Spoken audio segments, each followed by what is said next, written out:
Hello guys, welcome back to your channel. I am your reasoning mentor. I hope आप सभी लोग अच्छे होंगे एंड अच्छे से अपकमिंग प्री एंड मेंस के लिए प्रिपेयर कर रहे होंगे। ठीक है, तो सबसे पहले तो आप सभी लोगों को दीपावली की हार्दिक शुभकामनाएं। ठीक है, तो अभी आप सभी लोगों को पता है कि दिवाली के बाद हमारा मेन एग्जाम है, जो कि है हमारा आरबीआई असिस्टेंट का एग्जाम। ठीक है, तो सबसे पहले तो बात करूंगा मैं कि मेरी थोड़ी हेल्थ ठीक नहीं थी, इसलिए मैंने स्टडी से भी ब्रेक लिया था और यूट्यूब से भी ब्रेक लिया था। ठीक है, मैंने एग्जाम्स दिए। ठीक है, आरआरबी पीओ का इंटरव्यू दिया मैं। मेरा इंटरव्यू एक्सपीरियंस बाद में एक पूरे संक्षिप्त में, मतलब बोलते हैं ना, पूरा डिटेल क्या पूछा, कैसे पूछा, मैंने क्या आंसर किए थे, मैंने कैसे ग्रीड किया या फिर क्या प्रोसेस होता है, मैं पूरा डाल दूंगा आपको। ठीक है, जिनको अगले साल के लिए आ जाएगा। ठीक है, अभी थोड़ा मेरी तबीयत रिकवर हो रही है, इसलिए मैं अभी एक एक वीडियो लेके आऊंगा। ठीक है, आरआरबी पीओ दिया था, देन आईबीपीएस पीओ मेंस का भी मैंने एग्जाम दिया था, देन एसबीआई पीओ प्री का भी एग्जाम दिया था। ठीक है, अभी मैं एक दो दिन से लाइब्रेरी भी जाना स्टार्ट कर दूंगा। ठीक है, तो उसके साथ साथ हमारा आरबीआई असिस्टेंट का भी एग्जाम है, तो ऑलमोस्ट 7 से 8 दिन बचे। 7 ही दिन पकड़ लो, वो भी 1 से 2 दिन तो हमारे दिवाली में ही चले जाएंगे, बट दिवाली भी करना है, बट इसकी प्रैक्टिस भी करना है। ठीक है, तो उसके लिए बता दूंगा मैं आपको कि 2 मॉक एटलीस्ट लगाओ। ठीक है, 2 मॉक लगाओ और ट्राई करो कि आप जो है अपना स्कोर प्लस परसेंटाइल वो इन लाइन लेके चलो। ठीक है, स्कोर एट, मैं तो एक्यूरेसी बोलता हूँ, एक्यूरेसी और स्कोर, बट कुछ कुछ बच्चे क्या करते हैं ना, 70-75 ही अटेम्प्ट कर पाते हैं, बट वो परसेंटाइल फिर देखते नहीं। 70 और 75 में उनका परसेंटाइल होता है 60 या फिर 70। ये नहीं करना है हमें। ठीक है, तो परसेंटाइल हमें ज्यादा से ज्यादा देखना है। ठीक है, ज्यादा से ज्यादा 85 प्लस परसेंटाइल के हमें टारगेट करना है। ठीक है, 85 प्लस परसेंटाइल का हमें टारगेट करना है मॉक्स में।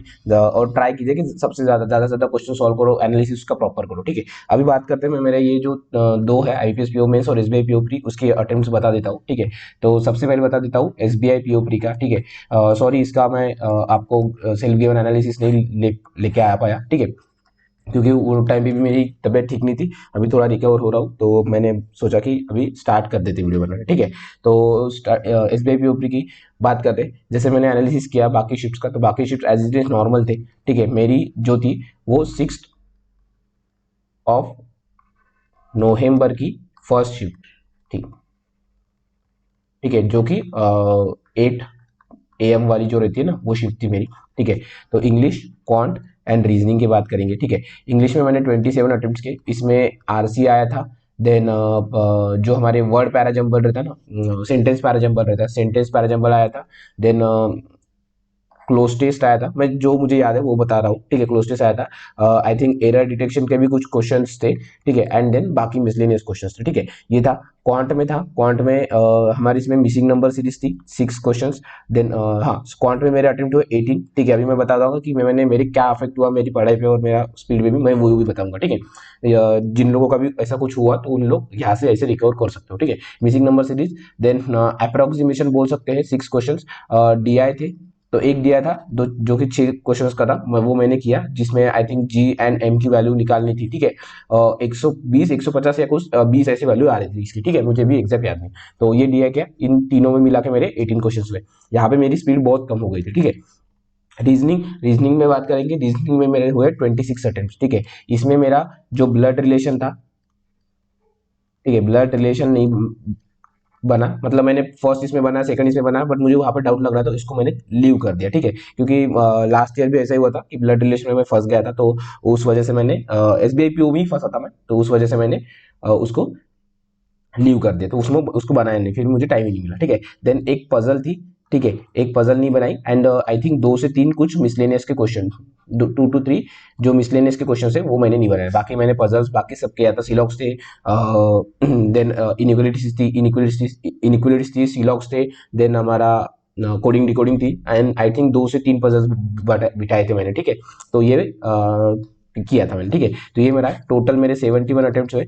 तो हार्डली मैंने इसके 2 से 3 मॉक्स दिए होंगे। ठीक है, एसबीआई पीओ की प्री के, क्योंकि मेरा आरआरबी पीओ भी था, आरआरबी पीओ मेंस का इंटरव्यू था, पीओ का इंटरव्यू भी था, देन उसके बाद आईबीपीएस पीओ मेंस का भी करना था, तो उस वजह से स्पीड का थोड़ा मेरा प्रॉब्लम है, तो भी मेरे 71 अटेम्प्ट हुए। यहाँ पे 18 और 26 में मुझे 100% एक्यूरेसी है कि यहाँ पे जो है मेरे 44 जो अटेम्प्ट है वो अच्छे। बाकी अभी इंग्लिश पे डिपेंड करता है, इंग्लिश भी उतनी नॉर्मल, ज्यादा मेरी कुछ खराब नहीं है, तो मे भी वो चांसेस है कि हो सकता है। ठीक है, देन अभी बात करेंगे आईबीपीएस पीओ मेंस की।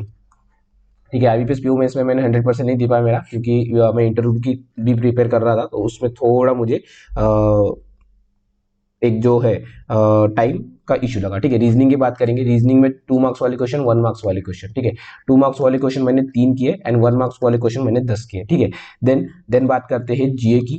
ठीक है, जीए के क्वेश्चंस मैंने 20 अटेम्प्ट किए, क्योंकि मेरा जीए से भी ज्यादा उतना ये नहीं था, तो ठीक है जीए था। देन इंग्लिश की बात करेंगे। इंग्लिश में मैंने ज्यादा अटेम्प्ट किए, 2 मार्क्स वाले 4 क्वेश्चन अटेम्प्ट किए और 1 मार्क्स वाले मैंने 25 क्वेश्चंस कुछ तो अटेम्प्ट किए थे, 25 क्वेश्चंस अटेम्प्ट किए थे। ठीक है, एंड बात करेंगे अभी क्वांट की। ठीक है, क्वांट की मैंने 2 मार्क्स वाले 6 क्वेश्चंस किए थे और 1 मार्क वाले भी 6 क्वेश्चंस किए थे। ठीक है, क्वांट में मेरा अटेम्प्ट कम है, मुझे पता है, क्योंकि हुआ ये था कि मुझे जो डीआईएस थे मैंने गलत पिक किए थे। एक दो जो लाइन वाला था, जो पॉपुलेशन वाला था, आई थिंक उनके मल्टीप्लाई करना था, वो एक मैंने गलत पकड़ लिया था एंड एक दो क्वेश्चंस मैंने कुछ गलत पकड़ लिए थे, उस वजह से मुझे मेरे जो है क्वांट में अटेम्प्ट कम हुए। और लेटर और ऐसे की बात करेंगे। लेटर जो है वो मैंने वो माल फंक्शनिंग ऑफ जो एटीएम रहता है, वो कैंपस में एटीएम वाला जो था माल फंक्शनिंग वाला, वो किया था। एंड जो ऐसे है वो जो डिजिटल बैंकिंग के एडवांटेजेस था। ठीक है, उस पे मैंने उसके जो 4 पॉइंट्स एडवांटेजेस एंड डिसएडवांटेजेस कुछ तो लिखना था, वो लिखा था मैंने। ठीक है, तो ये था मेरा IBPS PO मेंस का रिव्यू। ठीक है, अटेम्प्ट्स एंड ये था IBPS PO प्री का। ठीक है, अभी IBPS RRB PO मेंस का मैं एकदम पूरा डिटेल वीडियो लेके आऊंगा, क्योंकि वो थोड़ा बड़ा वीडियो आ जाता है। ठीक है, तो इसके लिए अभी बात करेंगे आपका जो ये है RBI असिस्टेंट का एग्जाम। ठीक है, RBI असिस्टेंट के एग्जाम के लिए आपको क्या करना है। ठीक है, RBI असिस्टेंट 2030 बहुत लोगों को फेस कर रहे, बहुत लोग एक तो स्पीड में प्रॉब्लम फेस कर रहे होंगे, या फिर उनकी एक्यूरेसी में प्रॉब्लम फेस कर रहे होंगे। ठीक है, तो इसमें क्या करना है, देखिए स्पीड के लिए आप सेक्शनल्स लगाना स्टार्ट कर दो। ठीक है, जो आपका सपोज मेरा भी क्वांट वीक है, तो मैं दिन के दो मॉक के अलावा 2 मैं सेक्शनल्स लगाऊंगा। ठीक है, उसमें ट्राई करूंगा कि मैं ज़्यादा से ज़्यादा अटेम्प्ट करूँ।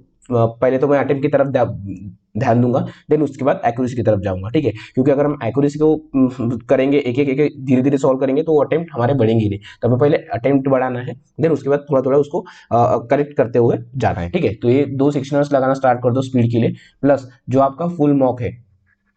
ठीक है, फुल मॉक अभी आपको जैसे RBI असिस्टेंट के एडमिट कार्ड आ चुके हैं, फुल मॉक अपने एग्जाम टाइम पे देना स्टार्ट कर दो।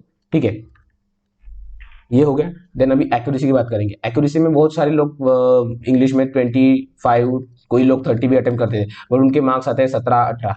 ठीक है, तो इसमें आपको देखना है कि आप जो आरसी है उसके 8 या फिर 9 मार्क की आरसी आती है, तो वो आप 100% कर रहे हो, यहाँ पे आपको 100% करना है। ठीक है, अगर एक आधा वर्ड जो अपोजिट या फिर सिनॉम्स एंटोम्स आता है, वो एक आधा बहुत हार्ड आता है, तो आप उसको लीव कर सकते हो, या फिर अगर आपको एग्जैक्ट नहीं पता रहा तो आप उसको गेस कर सकते हो। ठीक है, बट यहाँ से आपके 8 to 9 मार्क्स मतलब हार्डली एक गलत हो सकता है, होना चाहिए, उससे ज्यादा नहीं होनी चाहिए। ठीक है, then parajumble and cloze test, इसके लिए तो आपको रीडिंग करना है, तो इसकी आप प्रैक्टिस कर सकते हो अच्छे से, क्योंकि ये इन दोनों में से एक तो आएगा ही आएगा। ठीक है, देन एरर डिटेक्शन, मेरा खुद का एरर डिटेक्शन कम है, तो मैं एरर डिटेक्शन पे भी ध्यान दे रहा हूँ। ठीक है, बेसिक रूल्स जो है वो, और जो मॉक में एरर डिटेक्शन आते हैं उसके तरफ भी ध्यान दे रहा हूँ मैं। ठीक है, तो ये करना है। एंड बाकी मिसलिनियस जैसे कि सेंटेंस रीअरेंजमेंट वाला है। ठीक है, sentence rearrangement, then swap, word swap वाला है। ठीक है, ये आपको जितनी ज्यादा आप प्रैक्टिस करोगे और आपकी रीडिंग रहेगी, उससे आप इंप्रूव कर पाओगे। ठीक है, तो यही है RBI असिस्टेंट के लिए, आपको RBI असिस्टेंट 2023 के लिए।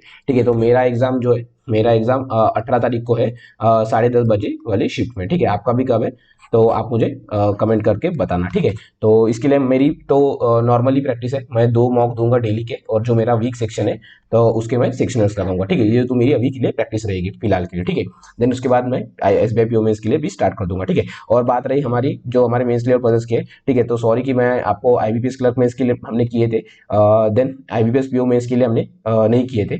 जो सीरीज थी वो हम कंटिन्यू नहीं कर पाए थे, बट SBI PO मेंस के लिए प्लस RBI असिस्टेंट मेंस के लिए। ठीक है, जैसे RBI असिस्टेंट होता है, RBI असिस्टेंट का एग्जाम होता है, वैसे हम RBI assistant plus SBI PO mains के लिए अल्टरनेटिव पे एक एक पजल्स या फिर दो पजल्स हम स्टार्ट कर देंगे। ठीक है, तो यही था आज का video. Thank you, all the best and keep grinding and happy Diwali.